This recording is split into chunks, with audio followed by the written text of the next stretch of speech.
The Passionate Leader, because leadership without passion is just a title. Meeting. We got a collapse in the garage. Get the squad back equipment in here.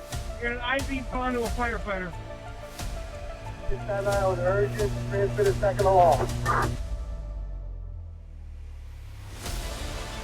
This is where titles end and leadership begins.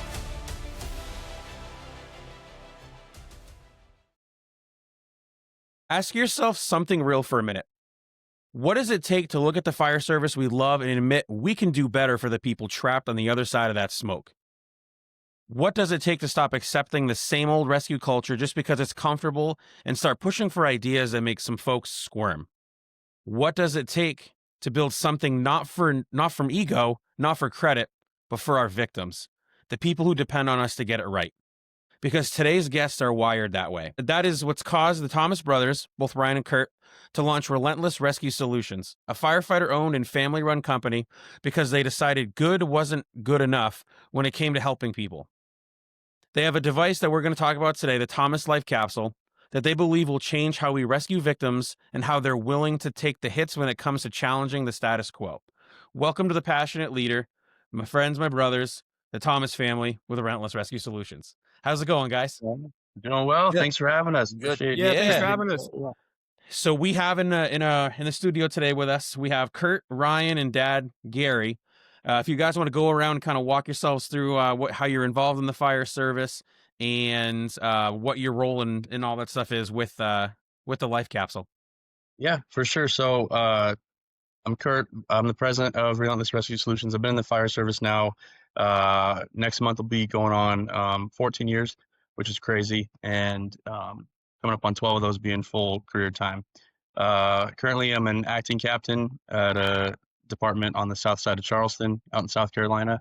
Kind of traveled all over the place. We'll probably get into that a little bit later on, but we all started off in Colorado and kind of made our way to the East Coast where we're at currently. So we're super stoked. I'm super passionate. I love this job. So grateful to be a part of the fire service.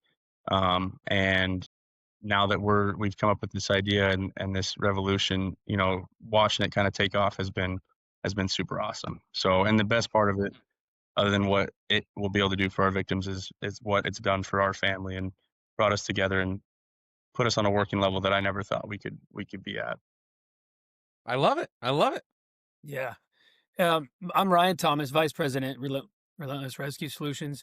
So I started my career in the fire service just after 9/11 back in 2003, right after I graduated, and just fell in love with the fire service, the tradition, the brotherhood, of course, like we all do. And it took me to Antarctica. So I was along with Raytheon Polar Services, Antarctic Fire Department, which was really neat. And then came back, started a family, and kind of volunteered from then on. Just had to get a real, it was really hard to get unpaid at the time. So I just started driving trucks and then just volunteered. And that kept me in the fire service. And then unfortunately had to resign from the fire service due to job-related cancer. So been good since 2013, but Kurt got me re-involved with the fire service, which has been really exciting for me. Yeah, that's awesome. Thomas Life Capsule, so it's been exciting working with my dad and my brother on this. Kurt had the idea after one of the trainings he did for the capsule, and we just kind of evolved it. And then we got our patent done, and it's just been kind of cruising ever since, So we're very excited to bring this to market and start saving some lives, That's awesome. I love it. Yeah. And our real ace in the hole is our dad. Yeah, I don't know. Yeah, I was gonna say we do have the patriarch in the crowd tonight. So why don't you walk us through, Dad? All right. Yeah, my name's Gary Thomas. I'm the dad of the two. I've never been in the fire service, but I've been around these guys, obviously forever. So, involved in and out of it and, going to houses with them and stuff like that. Was involved. Basically, my background has been in general contractor superintendent for 45 years, commercial projects, residential stuff, doing commercial things like that. So the guys asked me, they kind of told me their ideas and stuff like that. And I thought, man, that's a great idea. And then I basically helped them put together the air system for the TLC. So that's kind of where I've come into it with it. Okay. All right. He's the wizard. Yeah. No, I wouldn't say that. That's perfect. That is one. We'll save that one.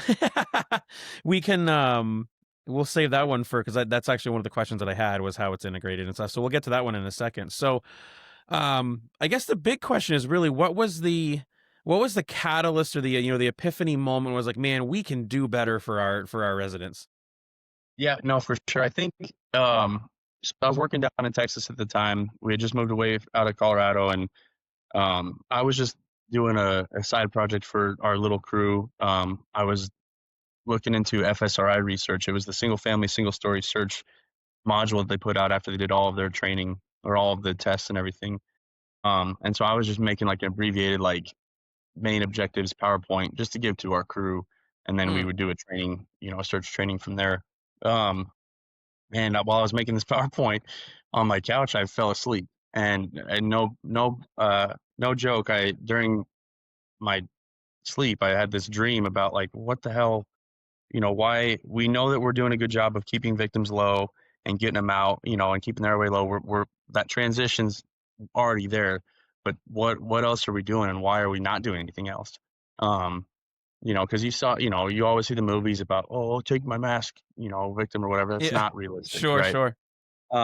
And so I just had this moment where my original idea was pretty much like a mega mover, with like a fire shelter, like a wildland fire shelter on it that Yeah, we yeah. could, put basically upside down and rapidly deploy.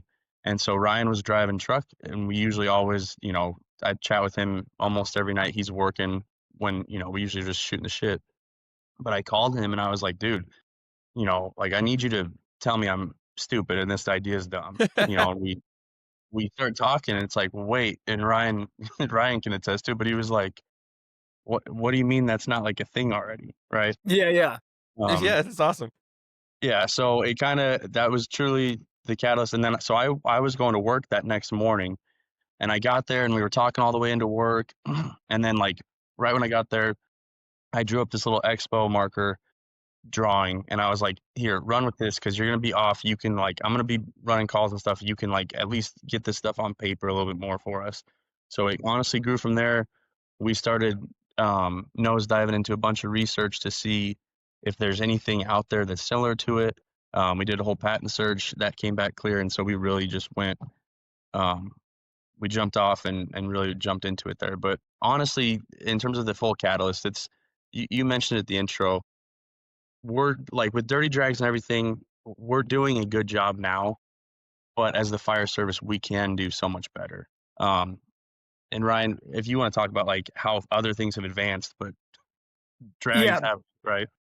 Yeah, basically, I mean, from the idea originally, like Kurt said, something simple is just, hey, how can we protect them thermally, which is a huge, I mean, that's a game changer in itself. And then, so there's three components to the Thomas Life Capsule. We have the thermal protection, which is the original idea, but then also it was transit protection. But the most important item that we added to it was the toxicity protection. So giving that victim air, or anybody in an IDLH situation, giving them air, thermal protection, and transit protection. And it's not only transit protection for the firefighter, or for the, for the victim, but it's for the firefighter too. Because how hard is it? I mean, you've seen our videos, and I urge Yeah. anyone who hasn't to visit our socials and check out our videos. But for the firefighter, pulling them through these scenarios, these situations, so much easier with the Thomas Life Capsule. We have handles all around it. We have drag loops. We can clip in with, we've been using firefighter straps, so you can click in with that. So it's progressed so much further just within the last year and 3 months, Kurt, right? From the original Yeah, idea. honestly, I mean, just since March, and then we moved Yeah. out to South Carolina in July, and ever since July, I mean, I don't know if anybody, we knew what we expected of ourselves, because we Yeah. know how we are as our family, and like, we don't half-ass anything. But I don't know, even if I think we've kind of blown our expectations out of the water from where we are right now versus at where we were in April at FDIC, or the month before in March where Ryan taught himself how to sew. Yeah, It's yeah. been a wild ride for sure. Yeah. I'm not gonna lie. I saw the videos of you sewing. I'm like, man, that's awesome. This is the whole one-stop shop, right? That's fantastic. Yeah, I'm in the shop right now, man. You can see the sewing machine back there. And That's great, dude. dude, I mean, it's not perfect yet, but the more we work on things, the better we get, just like anything, Well, you know. we found out too that, I mean, we we were looking for somebody initially to start making it for us. But Yep. the best thing that really happened to us, honestly, is that we've had to do everything ourselves. Mm. From us now buying all the materials separately, then we're getting the best materials for everything. You know what I mean? And the best zippers, custom made zippers for us. And then, like we said, Ryan's sewing things like that, and I'm working on their system. So we've all done it all ourselves, and I think we've made the product better than Yeah. relying Yeah. on somebody else to do it. You know what I mean? So Yeah, I agree. That's a good point. No, no, and I guess one thing we probably should back up just a little bit is um I guess give the listeners that have not had a chance to look at it kind of a brief overview of what this is, and all of that stuff. I think I may have put the cart before the horse a little bit on this one, Yeah. but yeah, give No, give everybody should give, already give know, the but what do you elevator pitch. Yeah, I know, right? Right? No, so pretty much what it is it comes in, it's a encapsulating package that we can put our victims into. And so it weighs just about 19 pounds, so it's less than a water can. All departments are going to use it, and who's going to carry it and stuff, that's going to be all up to them, right? But it comes in, pretty much looks like a sleeping bag roll, essentially. Mhm. And you come across the victim, you unclip it from yourself, from your strap, you rapidly roll it out. You put the victim into it, whether you log roll them or so on and so forth, and you activate an air cylinder. So it actually has a 15-minute, like pony bottle air cylinder, 4,500 psi air cylinder, that truly provides 15 minutes of fresh air. So it's not, you don't have to deal with a mask or anything. You pretty much get their head into a horseshoe or our head that's it. chamber, and the air cylinder charges that head block, and so it protects their head from moving. And then we have little air baffles that provide fresh air right across their face that's coming out of that head block. The whole thing is made with our outer shell material. The bottom is lined with what's the name of that stuff, Ryan? Yeah, it's that. What's that? I'm drawing a blank It's right now. But either yeah, way, it's it's like it's like 1400 degree withstanding, like heat resistant, water resistant. It's like bulletproof almost. But that's the bottom liner. The top is outer shell. The whole thing is thermally lined, just like our bunker gear. So Mhm. it gets that thermal protection. Ryan mentioned before, the whole outside of it has like drag handles, and we have a couple drag loops, so you can use it in multiple different ways. The one of the biggest things that was our focus in design was, we know that there's a lot of great products out there like the sked and stuff, right? That can be used for confined space or whatever. It's not super realistic to have a sked in a structure fire. So one thing Right. that we focused on is making sure that we have significant structure without any real rigidity. So the entire capsule is made with a webbing structure. So it allows it to be flexible. We can utilize a victim's body mechanics if we need to get them into like a reduced profile situation, order homes, things like that. If we need to bring somebody out on their side, the TLC gives us the ability to do that. So without kind of seeing it, that's probably the best way to explain it. Yeah. It's long. It's one size fits most. That's a question we get a lot.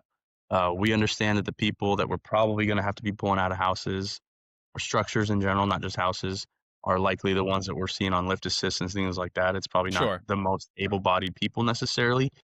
If you're catching my drift, the Yeah, yeah. TLC's meant Yep. the TLC's meant to fit a lot of person in it for sure. I did see one of the comments on the videos. The exceptionally large folks, I guess, is the way that the theme parks like to label Right. right, folks. Yeah. right. People And don't need an extra seatbelt on an airplane. right, and I feel it's people trying to blow a hole or put a chink in the armor, and it sounds like you guys understand. And people are going to we talked about it pre record that. The fire service is definitely, hundreds of years of tradition unimpeded by progress. And when progress is shown, sometimes there can be resistance. Um, let the resistance, I suppose, be the catalyst and the driving force to keep you guys moving forward to improve upon the design. Um, so you actually hit on it when you started, as far as this is not even life capsule related, but you talked about how doing this actually sort of pulled the family, even tighter together. How rewarding has that really felt, and sort of, um, I guess this could be free for all for anybody, but I mean, when was the sort of notice that, man, this is actually really making us an even tighter family? Kurt, I'll take that one. At Yeah, least go put for my it, 2 yeah. cents in. So, like Kurt said, we were all from Colorado, born and raised, and we all kind of dabbled in moving out of Colorado because we were tired of the cold. Me personally, being a professional truck driver, I was like, I got to get away from the snow. There were other things.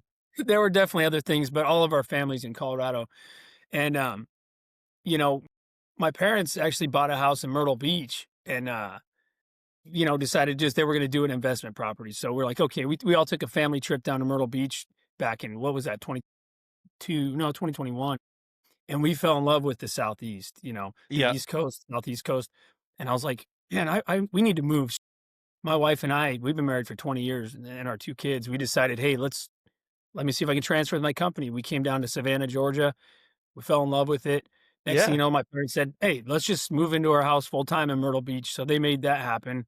So then Kurt was in Texas, and we felt far because we've always been a super close family, boating and sure, camping and going to music festivals, country music festivals and things like that. yeah, Kurt had that idea. He's in Texas, and next thing you know, he's moving to, Charleston. And it was like, now we're all on the East Coast within 2 Yeah. hours apart. So it's been cool in that way. And we've yeah. hung It's out more awesome. now since than we did when we were in Colorado in some cases. So it's Yeah. been really neat. Yeah. I mean, Eh, it brought us physically closer, which has been awesome. But I know, like, it's kind of tough to not get emotional about it. I know, like, during the move and stuff, when before we left Texas, like, I kind of originally thought that we would be making it and stuff. And then we came out here to put money down on a house and whatever. And then, like, I gave all of the stuff to Ryan that I had. And, like, Yep. that kind of was like a changing of not changing of the guard. That sounds stupid. But you know what I mean? It was like, Yeah, yeah, you know, Handing take your this, baby run with away. it. And yeah, then Yeah. after we left FDIC, you know, we yeah. we told my dad, because he's good at anything he's ever done. We're like, hey, we need you to just figure this out for us. You blew it out of the water. You know, it's been crazy to see, just like, other. I mean, it's family, but it's awesome to see other Right. people run with your idea. And Sure. not just do it, but, like, be super passionate about it as well. Um, this whole summer, Ryan and my dad have kept the business going pretty much while we were moving and stuff, and taking Sure. all of that. So, it's been awesome. I know a lot of people say, like, don't work with family. But I don't know, maybe we're an outlier or something. I mean, I think it hit me when you had sent in we had talked and you're like, oh, I'll get on the show and talk about it. And then I did a little research. I was like, this is a family run company. That's why, I mean, I'm glad we could get as many on as we could, because for me it's huge.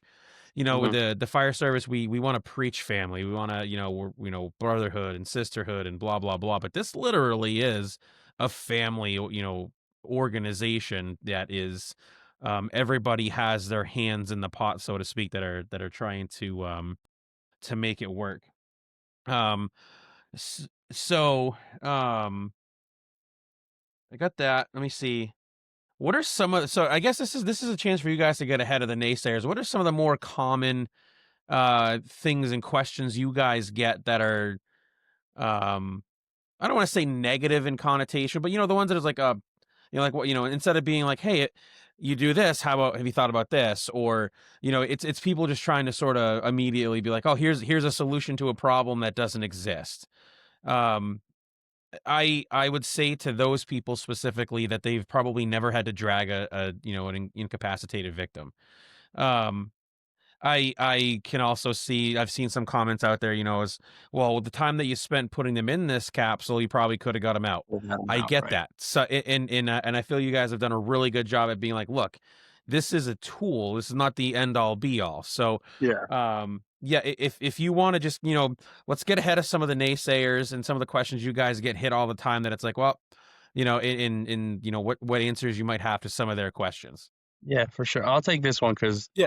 You I good run our deal. social media. I'm the I'm the guy behind the phone usually who's He's the doing old this. punching bag. Yeah. Right? I know what No that worries at feels all. like. I'll tell you, the last training we did last month, right before Thanksgiving, really quick, that's the other thing that I want to bring up that not everybody understands. I like to say we've done like 3 trainings, right? Again, this Yep. is a brand new idea. What we haven't done is like spent a week and a half filming training videos and like putting out the most polished product. Literally what you're seeing, especially if you go back to like our original, it's like a 12-minute video that kind of breaks everything down from our original first capsule. That was the first time that we actively used it. Yep.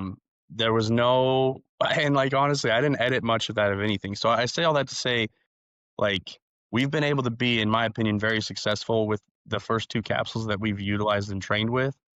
And it was literally sometimes the first times that they've even been in our hands, right? So, because I know there's a lot of, as it should be, like you want to put out your best product, and there's a lot of things that you see clean edits of and stuff like that, where it's like, well, how many times did it take you to do this to get that good run? You know what I mean? Right. Right. Oh yeah. Yep. So that'd be the one thing I'd say to people that I hope they understand is like, we're not trying to put out a bad product, but we're also not trying to hide anything, because at Sure. the end of the day, the TLC will speak for itself. We don't need to sell it. We don't need to do anything. What it does for our victims says enough, right? Right. The only other caveat to that, and then I'll answer your actual question, is No. one Keep going, thing man. I love it. one thing we've gotten a couple times is, oh, just another firefighter trying to get rich quick. Look, there's probably not many statements that could be further from the truth. And if you listen to this conversation, I hope that lands on you. Is like, is there money to be had with this product? Sure, there most certainly probably will be. But Yeah. Yeah. that from the first minute has never been our intention. Our mission for Relentless Rescue Solutions is redefining rescue to save lives. And that's truly, that's the mission we're chasing. If money happens, sweet. Yeah. But, it's much more important for us to see how this could influence and dramatically impact the fire service in a positive way across the country and hopefully the world at the end of the day. So Yeah. those are the 2 big caveats. And in terms of the negativity, and it is negativity, you mentioned before about, change in the fire service and stuff. And we all know the adage of, firefighters hate 2 things, the way things are and change, but I think for me and responding to the negative comments and stuff, it's more of just an education opportunity and just an explanation of, like what you said, hey, we're not saying that this should be used every single time, because that would be dumb. If Sure. you dump in on a second floor into a bedroom on a VES and you find somebody on the bed, no, you're not going to sit there and take the extra 10 or 15 seconds it will take to get them into the TLC to get them back out the window. Get them Yeah. out the window. Or we are very huge proponents of Firefighter Rescue Survey. I think what that team has done has completely changed the game. If you don't know about Firefighter Rescue Survey, if you take anything out of this podcast from us today, please follow that crew, follow their data. It's changing the fire service for the better. But from that data, we know where occupants likely are in actual, grabs and stuff. And again, if you open your door and you do a live fire layout and you find a victim there, get the victim out. We're not remotely even Right. saying, Yeah. but Yeah. You got to use there's- this. yeah, Yeah, no, yeah. there's a lot of times and opportunities. Everybody's first due for the most part is different. The first due where I work now is by far the most expensive area I've ever worked in my career so far. Gigantic beach houses, hurricane glass and stuff. Turns out a VES entry or exit is probably not necessarily going to be that effective on some of the mansions that I work in currently. And on top of that, they're large, so getting a victim out, is going to be difficult. So, if you're running in single wide mobile homes and stuff, which I came up on, yeah, the TLC might not necessarily be the go-to every time. Right. But, I think it's just that education that, hey, not everybody's first due is what yours is, right? And so it's just that perspective and that understanding that, like you said, the TLC is a tool for the toolbox. It's not, we're not trying to say this is the only way to do things. And I think the keyboard warriors and those that have the biggest opinions when they're behind their phones don't have that understanding. And it was a transition from being super pissed off constantly with getting these notifications on the thing, and I, then I Ryan can and I were talking. imagine. It's like we need to tee off on some of these people, and I think there was a couple that I tactfully did, and it's because at the end of the day too, like we're not going to get walked on, you No, know. Right. no. Um, it's there's a way to do it, and I hopefully I've been threading the needle well. Like we don't ever want to piss anybody off, but we believe in our idea. We believe that it's going to make a difference too. So we try to educate as much as we can, and then you have people who are just being allowed to be loud, and it's just like, thanks for commenting. We Yeah. appreciate the view. you know, Yeah. Have a um, wonderful Tuesday. Yeah. Dude, Yeah, I'll exactly. I get it a lot, obviously, because I mean, my stuff is, if there are toes to step on, I will probably crush them on purpose, because it's I'm not here to make friends. I'm here to make change. So, and sometimes in order to do that, you do have to tell people that um what they do is not right, or whatever the case is. And I get people all the time. It's actually funny because TikTok will filter some of the comments that people will try to shoot through to me. they do. And Yep. that actually, dude, is where a lot of the gold and the growth for my platform has come, because I'll actually, it's one of those do would you like to have this Generates post, accept or unfolded deny? comments. Yep. Yep. So I will, of course we're going to accept that. So I send it, and then I video reply to it. So not only, and it's, it's fun. I've never got somebody to ever respond back. Actually, I lied. I had one person respond back, and they tried to blame the algorithm for continually pushing me to their For You page on TikTok. And I'm like, you can change your algorithm, you block me.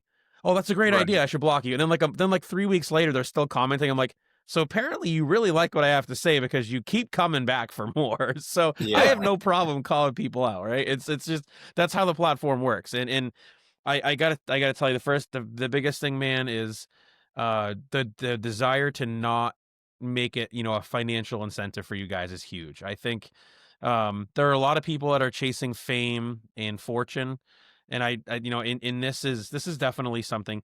And it actually, the comment to the effect of, your videos, being like first run stuff. Have you had a lot of chance yet to kind of really run these through smoky environments, and carpeted floors, and full of obstacles and stuff like that yet? So we're always short answer is no. Long answer is what's difficult, and we've ran through a couple evolutions where we are blacked out. We can't really see anything at all. Sure. The only issue is, and this is one of the comments we answer a lot, because people automatically, we'll do it, Sure. Yeah. Yep. one of the issues there is it doesn't film well, you know. Of So course. we've Yep. trained with it a handful of times, and it's worked awesome. And the TL, we have designs in it to make it, visible in low visibility situations and stuff. It's Sure. just we have not figured out a good way to document or record that, right? But Right. we have some plans in place moving into the first couple months of 2026, to get into some live burns, get them All in right. actual Yeah. environments. But I will tell you one thing that we have had a significant focus on is we have not had a single rescue Randy or dummy in the TLC. We've had a significant focus on using live victims. I Mm-hmm. think that again, kind of with like rescue survey and stuff, there's a push, right? And that was the other thing that we I guess we forgot to mention at the very beginning. We're in an awesome time right now to be in the fire service. Like, we're so fortunate to be right here in the fire service because there's a culture shift going on. It has been going on for the last year, 2 years probably. Um, at least that I feel like we've been getting back to being for the victim, right? And so that's been a huge driving force too. With that being said, there's been a lot more training with live victims. I know, like, you can't with live fire stuff, but Sure. getting people's hands on actual body parts in training and stuff only makes them better. And so we've been having a significant focus, and like our side by sides that we did from that last training. I'll tell you, my nephew Ryan's boy is the one who played our victim that day, and he weighs what Ryan? Probably 150, 140, Yeah. 150 pounds, probably. He All is right. a Yeah. pain in the ass to drag out of a commercial carpeted and commercially tiled floor. Yeah. Like it's not, Yep. and there was no conditions, there was nothing. And I think the people who are quick to comment haven't even trained like that, let alone done it in real life, you know? So, we absolutely are trying to make the training and proof in concept as realistic as we can Yeah. so that Yep. people can see it's not a gimmick, right? Sure. Has it received a patent yet or anything like that? Ryan, you talk. I've been talking Yeah. so So basically, we I mean, Kurt and I, so we submitted for that patent almost a year ago, exactly. And, geez, I think it was, December I think it was 31st. August. Was it August, Kurt, of this year, 2025? We actually received our patent allowance. So our patent came back, our trademark for the Thomas Life Capsule came back record time. They were saying 3 to 5 years for the patent. So when we went to Wow. FDIC this year, we were super nervous. I mean, because the intellectual property we were afraid was going to be, taken. And we even 100%. had Yep. some people trying to film some stuff at our booth, and I had to put Yep. my Yep. hands in front of, no recording. So next thing we know, we get the patent allowance, and we're like, oh, sweet, dude, let's start hitting it hard now with social media and explaining more about the capsule. And we weren't so like tiptoeing around, Yeah. so Yeah. that was kind of a huge deal for us. I mean, we were high-fiving just on that fact that we felt comfortable. We're like, okay, now You let's can go focus on public the with it. product. Yeah. Exactly. So that was a game changer, I think, for us, because we've only been in business for what, a year and Kurt, basically a 4 year and months. 3 months, Yeah. Yeah. So it's been a roller coaster. It's been really fast paced, in some facets, in other ways it's like Sure. there's weeks where you're like, come on, let's get something going here. But we're always working on stuff behind the scenes. You know what I mean? That's the other thing too. Working out of the upstairs of my house, building these things, Dad working on the air system, Kurt doing all the socials and everything he does for the Yeah. business. So it's been crazy, but the pace of it has been kind of nuts. It's and you hit on something that actually I think is probably one of the more um disheartening things in the fire service is you have you guys went to FDIC to bring this product, and you have to be careful to see it to out of the fear of somebody stealing the idea, so to speak, and it's horrible, right?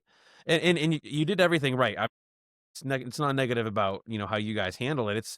It's negative in the fact that we live in a world where people again are so worried about being the groundbreaking folks that it's like, oh my god, that's a great idea, I'm gonna take it, I'm gonna run with it, and I'm like, who the hell cares, whether it's so it's unfortunate, I guess, is what I'm saying. So Yeah. um we preach brotherhood, but we have guys out there who are willing to literally pull things out from underneath the carpet from others to be the end all be all guy. But and you actually mentioned Dad. So well, let's talk to Gary for a little bit. So walk us through how the head and air device, how you kind of built it, and like the air cylinder we use and stuff like that, if you could. Sure. Well, when the guys came to me, I said, you guys couldn't invent some kind of a grill cleaner or something like that, right? Or a flashlight. You guys got to come up with something that no one's heard That's of. a valid that's a valid point. Seriously. I can now, as a father myself, I can imagine, 'cause, like, when the kids come to me like, Dad, we have an idea, I'm like, oh Right. god, how much is this gonna cost me? Right.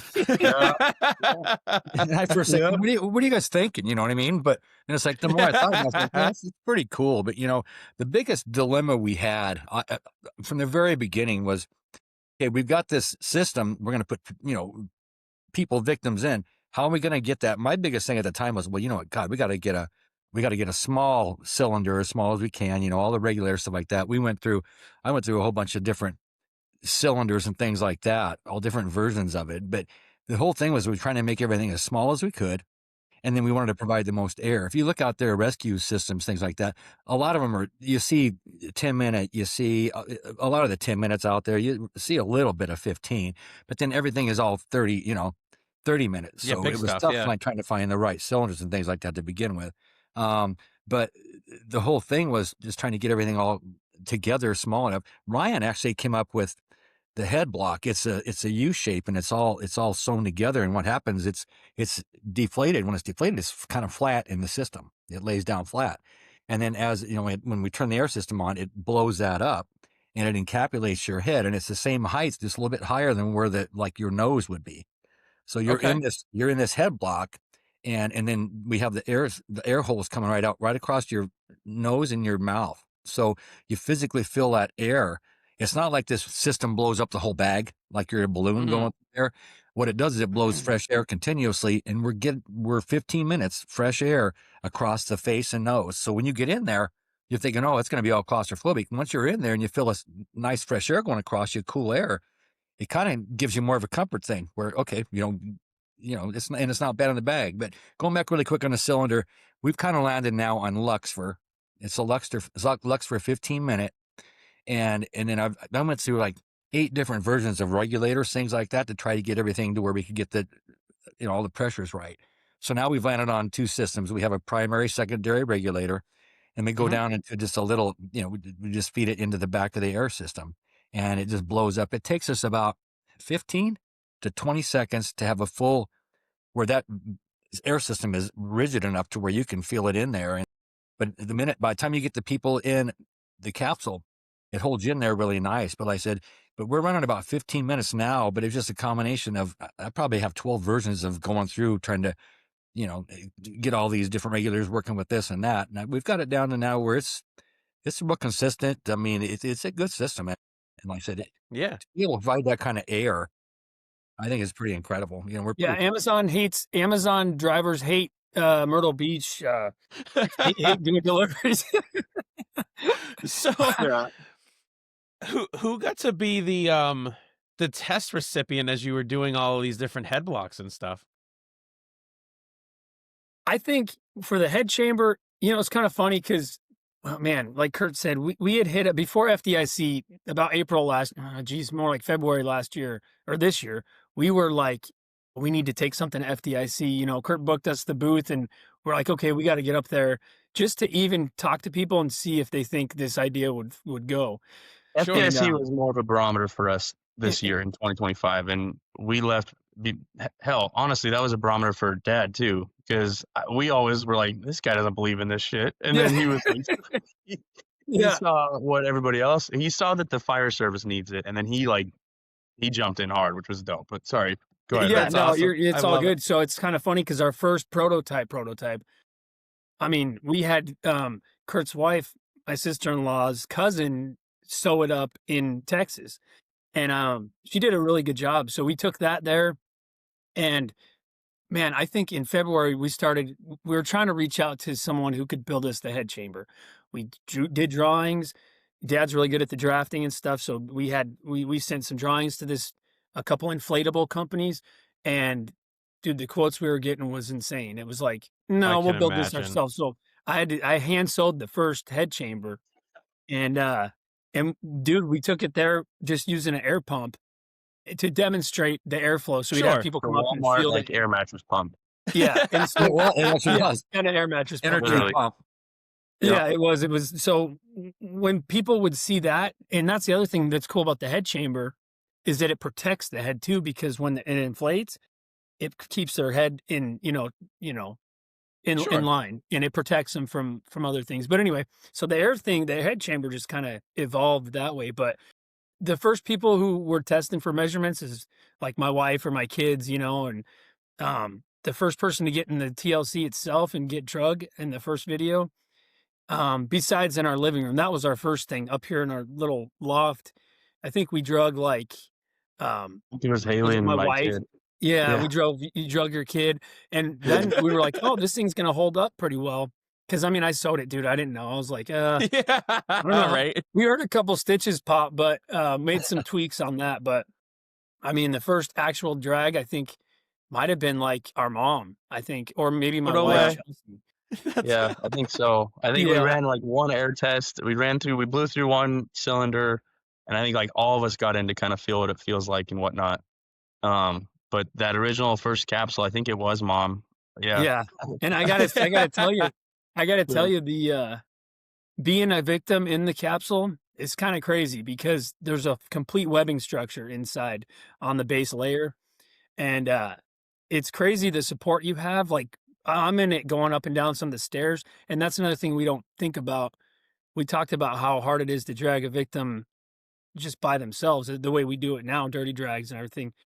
Stairs have never been something that's like, oh, how are we going to get a victim up or down stairs? And Yeah.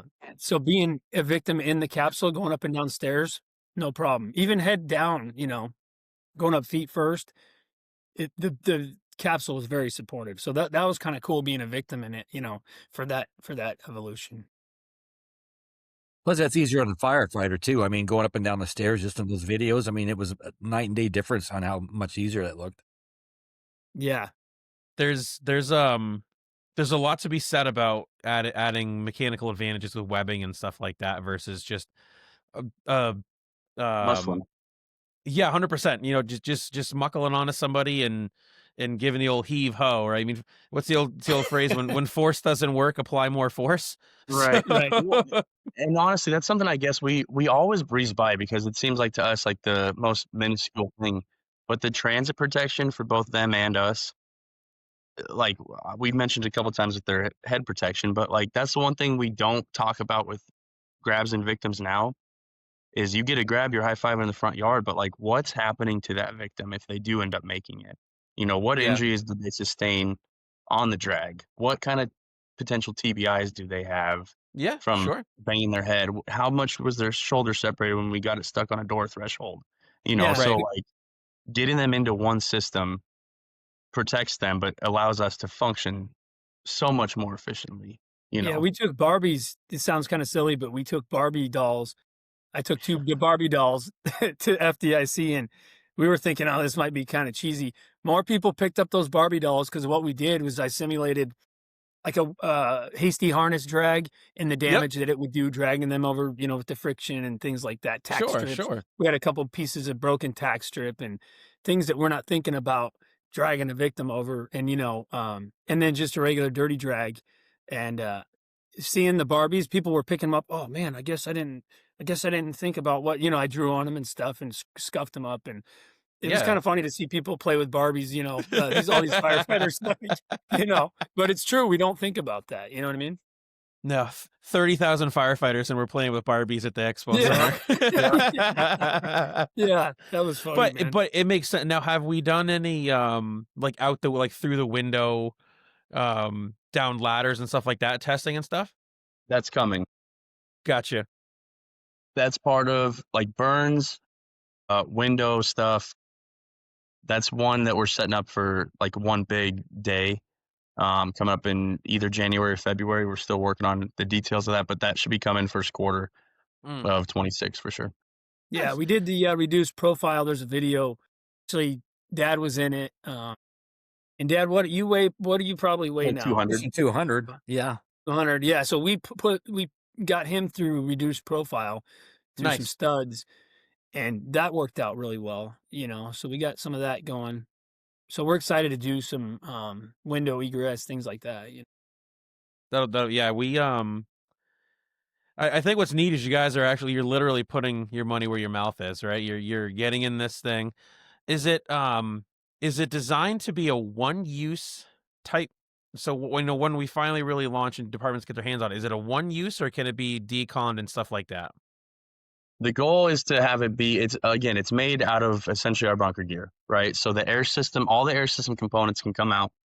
The head chamber might get a little nasty, right? So that might be a situation where we can, you can purchase another one, we can send you another one. That's all kind of remains to be seen, right? As we scale up and this happens. But our goal currently is to make them repeatable uses.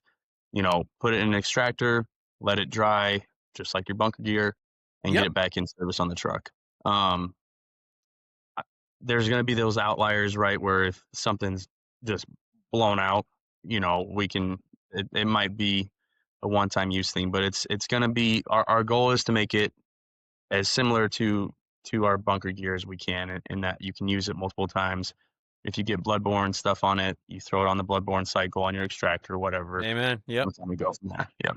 Yeah. Nice. One of the things we didn't talk about too, we get a lot of comments on with some of the firefighters that we've actually put hands on this, like at Kurt's department, or we've talked to. Remember, we're taking a lifeline in. So however you want to Yes. utilize that lifeline, I mean, whether it's RIT, we haven't touched on RIT much. Yeah, yeah. That's coming. That's That's coming. coming But first quarter. Yep. so even though someone might not think they'd use it in their department, due to their, demographic, their geographic location or whatever, their civilians Sure. and the property they protect, no matter what, we're all still going into a fire. So you're taking that lifeline in. So that's something we want to kind of start getting into a little bit as well. Yeah, That it's yeah. not just for victim removal, you know.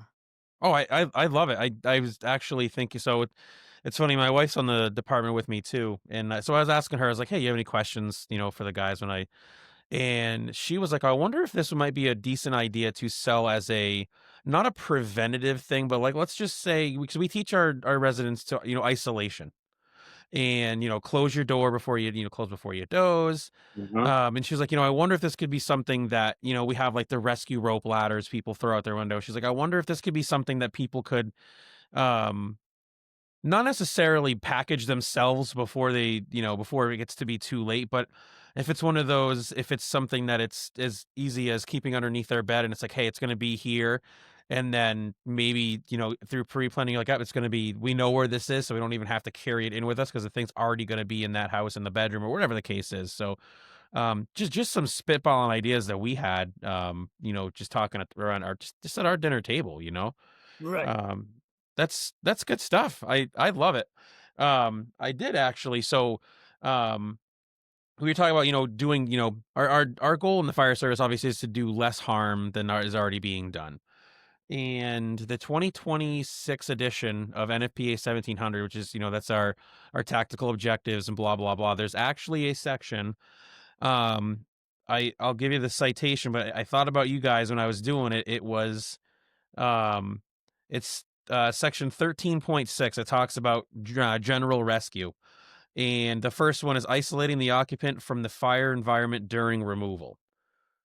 I would be willing to bet that if you guys pushed hard enough, you could surmise that that is exactly what you're doing. So you're meeting one of the NFPA guideline requirements with this. So if there's anybody that wants to naysay to it, it is actually isolating um, victims from it. So run with that is what I would say. I'll text you Right. the exact citation. One of the cool things I get to do when I'm doing my day job is I do code enforcement and stuff like that. So I'm in the code books and I happen to see this one. I was like, oh, this is cool. And I hit it. It was like, bam, look at that right there. Mhm. So, I mean, Let's how go. else do you isolate your victim other than, vent, enter, On search, the door. blah, blah, blah. Exactly. Right. But And I think sometimes we have to go through that IDLH to get the hell out. It's just sometimes we do. So this is again, another lifeline we can bring in. right, and it gives us options, right, on the fire ground. Plan B cannot be plan A harder. It's not successful. Almost. Dude, I Yeah. love it. So, and and truly that's the mentality we roll with, and I'm stoked about 1700. I think finally, again, back to the search culture and just the momentum that the fire service has right now. I think 1700 is going to change the game. I think that's awesome. I didn't see that exact thing. That we're going to definitely hinge on that hard. That's dope. I mean, I think their goal there was probably talking about, let's hit VES hard. But truly, that's one of the negative Yes. things. Well, I could already have them out. Well, it turns out we did a side by side. And although, yeah, the victim got to the door, the stairwell before, that was almost 40 some seconds of them being unprotected, them taking heat, them taking toxicity, them taking Mm, whatever we're dragging them across. right, And it right. took us, I think it was like 12 more seconds. And we could be even faster. I know we can be faster.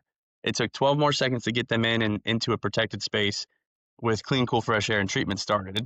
Not that it doesn't matter how long it takes you to get out then, but turns out it looks like it's taking longer, but they're getting out of the structure way sooner than if you're dragging them. So again, it's just that education component. And now if we can hinge it on an NFPA standard, that'll be a that'll be a game changer for Hey, sure. I'm It's a telling you. mic drop Yeah, I'll there. I'll I'll sh- I'll shoot you a text with the Yeah. exact citation. I've only Um, seen little clips because I and don't have I I don't have the account yet, but so I I actually I perused through it on the account that I have, but then somebody on another page shared something about post fire stuff, and it happened to be like the next little bullet point, and it was just barely within within screenshot capability. So I just took a Yeah. screenshot of it really Yeah. quick. Oh my gosh, I love it. Before we wrap it up, we haven't really talked a lot with Dad, and I want to kind of get your thought process of how this whole journey has been for you, watching the boys come together to get this idea and then really lassoing you into it, I guess, for lack of a better phrase. But I mean, how is it? How is how has that sort of experience been from your perspective and stuff like that? Well, yeah, I mean, it goes without saying that we're extremely proud of them. I mean, if we're thinking of that, you know what I mean? And then just from the very start of just conceptual stuff, you know what I mean? And coming through that and then getting, getting their patent. I mean, actually getting the patent for that, you know what I mean? So we were extremely impressed. I mean, and just the back and forth and ideas and stuff they had. I mean, like Kurt and Ryan's saying, I mean, you rescue them a certain way now, right? Okay, that's fine. But there's a better way you can do it.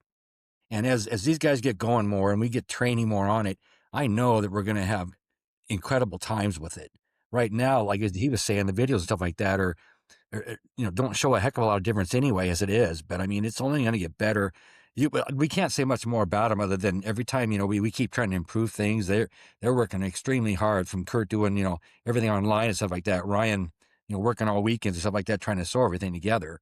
And we're really proud of them. And I think it's going to be an awesome thing. The more we're around it, the more you see the viability and what it's capable Yeah. of. So we're just completely excited for them and proud of them. Oh, they're a byproduct of you, Dad. Yeah, he doesn't get enough credit. He's humble about the air system. That's probably from their mom. I don't know.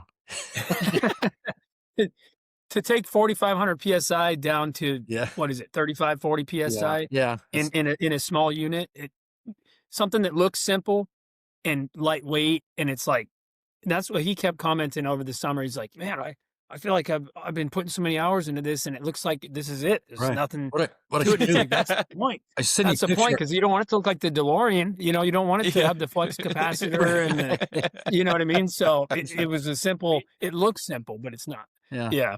We should send a picture of all the extra parts on my shelves and stuff that I can't use. You know what I mean? Yeah, He's it's funny. opening the They have new Home little- Depot. It's not like a little shop under their house, and it's just like it went from being like a garage to like we call it the air shop. Like it That is. is fantastic. Yeah. Yeah. So let's just say it takes more than 15 minutes to, extricate somebody for, remove somebody from a structure. There is still breathable space within the system, even if that cylinder runs out, right? Yeah, so if you think about it, it works kind of like on a positive pressure system, just like our masks, right? So any shitty air, and I'm sorry, I cut any bad air that Oh, we get let her rip. while any bad air that we get while we're packaging a victim, it's getting for sure pushed away from their face at a minimum.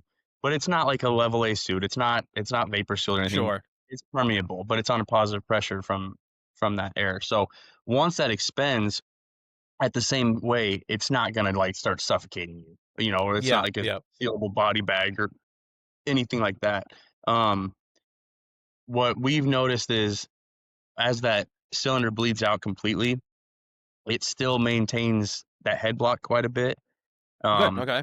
And as you push down, like it's very similar to if you're deflating like a tube or something where you have to kind of still give it pressure, and so I guess long answer is you can still get them out. It's just going to be like a filter breathing situation. And even so, if it's taking you that long to get them out and the air runs out, they're still being protected those other two ways, right? They're still not getting any more thermal insult, and they're still being protected for the transit. So it's not ideal, but it's better than what we're doing now, right? Exactly. Yeah. And that's kind of the main thing we always say is, like, for the naysayers, it's like, okay, guys, well, what are we doing for the victim now besides trying to get them out quick? But yes, like Kurt said before, what are we subjecting them to? And like if it was only transit protection, that's still better than what we're doing now. And then thermal protection. And then so like Kurt said, I just wanted to hit on that harder. It's like Yeah. we have nothing for them right now. So we've never had anything for the victim, so that was one of the game changers Yeah. that we try to throw that argument up. It's like, okay, guys, well, what are we doing now? You know what I mean?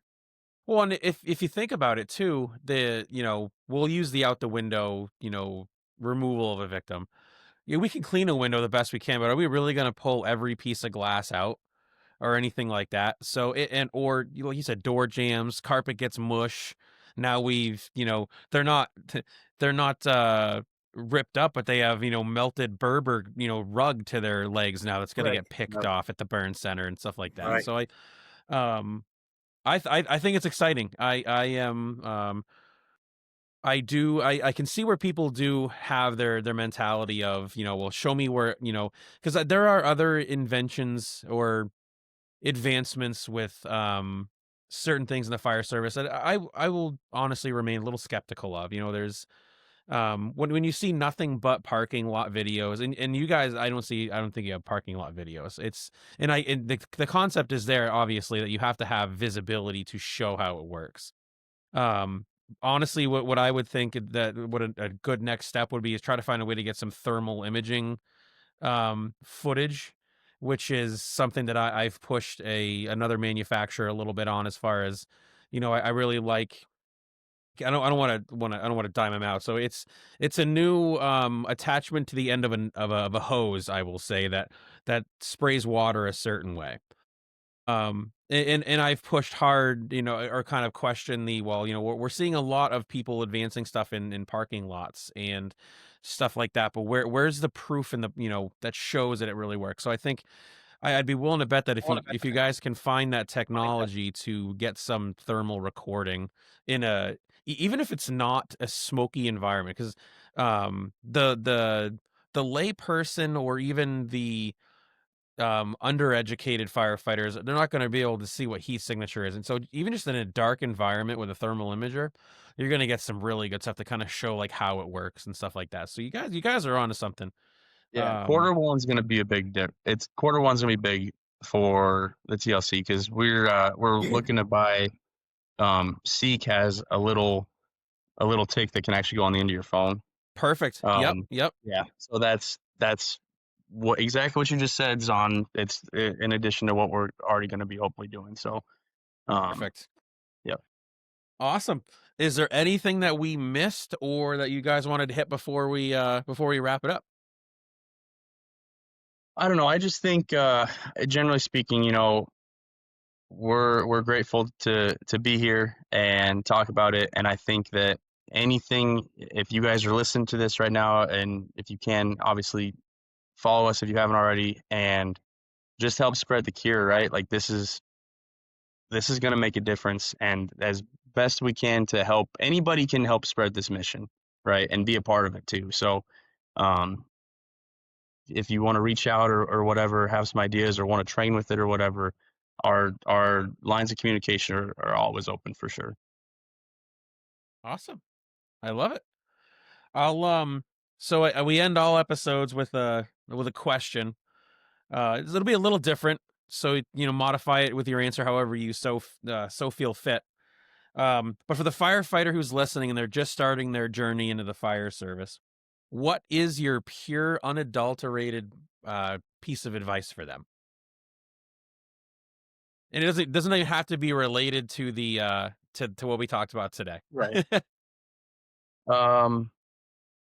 Just jump in, like don't half-ass anything, work hard and be the person, actively work hard to be the person that you can, that when people see your name on the schedule, they're pumped that you're going to be working with them, and the only way to do that is work hard, be dialed, and be fun around the station, be be a good person, that's the only way that I think you get a good rep and stuff, and to be a new firefighter again and have that opportunity to set your own reputation up and everything, it's all on your work ethic, so work hard and work hard until somebody tells you not to, And I think that's the best thing you can do for a successful career.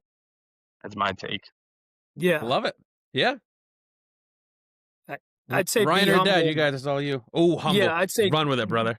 one of the most important thing that's never going to change that I was told, and that's never going to change, is be humble, but be vigilant, So every day you're going to learn something, and the guys who always thought that they knew everything were not the safest guys to be around. And that's kind of how I even assess my, go about my day as a truck driver.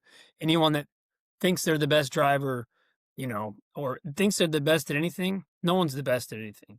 We have to be humble, and there's always something to be learned.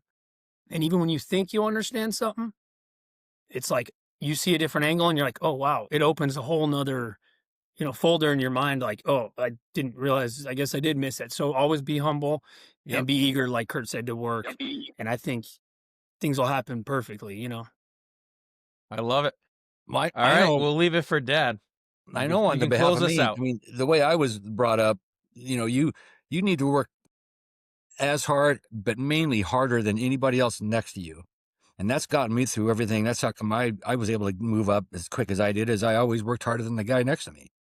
You know what I mean? And that's just a good philosophy. I mean, keep that in the back of your mind. Don't wait for somebody to tell you to do something or something like that. You should be taking the initiative and do it yourself, but always work harder than the guy next to you, and things will come to you. Well, boys, thank you so much for spending the last hour and about 10 minutes with us. To listeners, thank you for spending your time with us today on the Passionate Leader podcast. If something today hit home, don't just sit on it, share it. Follow the Passionate Leader across all platforms. And on Sunday nights, pull up a chair for our live kitchen table talks on TikTok, where leadership meets the kitchen table and real talk drives real change. If you want a deeper conversation and first access to exclusive offers, consider joining our Patreon and step into the inner circle of the Passionate Leader. Importantly, though, be the kind of leader someone else is praying for, and no matter what comes your way, remember this: lead with passion, serve with humility, and leave no room for bottom feeders. Until we meet again, guys, stay safe.